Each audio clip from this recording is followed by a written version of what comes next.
Hello everyone, আসসালামু আলাইকুম। সবাই কেমন আছেন? আশা করি সবাই ভালো আছেন। ঈদের পরে তো আজকেই প্রথম স্কুল খোলা। আজকে তো উঠতে একটু লেট হয়ে গেছে, তাড়াতাড়ি করে কাজ করতেছিলাম। আজকে তো চা বানিয়েছি আর এইদিকে আবার সাফার জন্য সুজি রান্না করতেছিলাম। সকালে তো সবসময় সুজি দেই না, আজকে তো তাড়াতাড়ির জন্য সুজি রান্না করতেছি। সুজি রান্না শেষ করে আবার মাছ ভিজিয়ে নিয়েছি। পাঙ্গাস মাছ ভুনা করব, যেহেতু দেরি হয়ে যাচ্ছে। তাড়াতাড়ি করে ভাত তরকারিটা রান্না করে রেখে যাব। এখানে তো আমি মাছ ধুয়ে নিতেছি।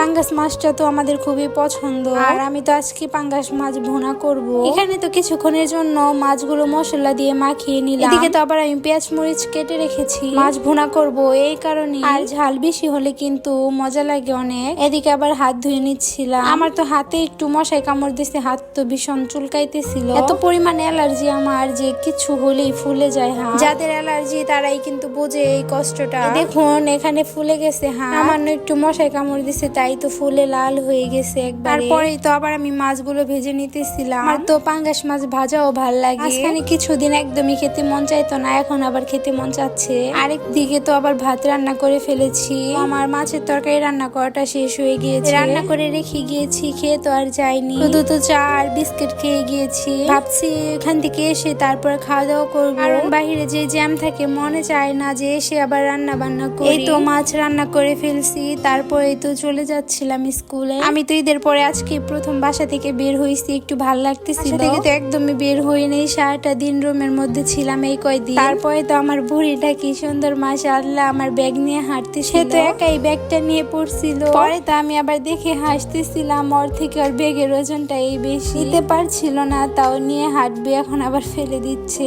এদিকে আবার তো স্কুলে একটা প্রোগ্রাম আছে, এখানে তো বাচ্চারা কবিতা আবৃত্তি গজল নাচ গান করতেছিল। আর এখানে তো কিছু স্টুডেন্টরা মিলে সাজিয়ে নিচ্ছিল, কারণ ওরা নাচবে। জীবনে যত অধ্যায় আছে তার ভিতরে ফেলে আসা স্কুল জীবন ছিল সবচেয়ে সুন্দর। ক্লাসের শেষ বেঞ্চে বসে যে গল্পগুলো করতাম সেইগুলোই তো আজ জীবনের সবচেয়ে দামি স্মৃতি। ছোট্ট জীবনের সবচেয়ে সুন্দর একটা অংশ ছিল স্কুল জীবন। ভেবেছিলাম স্কুল শেষ হবে, জীবনটা শুরু হবে, এখন বুঝি স্কুলেই ছিল আসল জীবনটা। তুই না গেলে আমিও যাব না, এটা তো শুধু একটা ডায়লগ না, এটা ছিল আমাদের বন্ধুত্বের সুন্দর একটা অংশ, সুন্দর একটা প্রতিশ্রুতি। স্কুল লাইফের সাথে সাথে শেষ হলো আমাদের ফুলের মতো সুন্দর বন্ধুত্ব। এখন তো কথা হয় না, তাদের সাথে দেখা হয় না, অনেক মিস করি তাদের। তো ভাবতাম স্কুল শেষ মানে ফ্রি লাইফ, এখন তো ভাবি স্কুলই ছিল সবচেয়ে সুন্দর বন্ধু একটা জীবন। যাই হোক, এগুলো ভাবলেই তো অনেক কষ্ট লাগে। মাহিনের স্কুল শেষ করে তো চলে আসছিলাম একটু বলি ভদ্র, ব্যাংকে তো একটু কাজ ছিল তাই তো এখানে আসছিলাম। এই তো কাজটা শেষ করে বাসায় চলে যাচ্ছি। এখন রাস্তায় তো এত গরম ছিল আর এত জ্যাম ছিল, একদমই ভালো লাগছিল না। আর স্কুল থেকে আসছি, এখন তো আরো বেশি খারাপ লাগতেছে, বাচ্চারা তো অনেক বোরিং ফিল করতেছিল। যাই হোক, আজকের ভিডিওটা এই পর্যন্তই।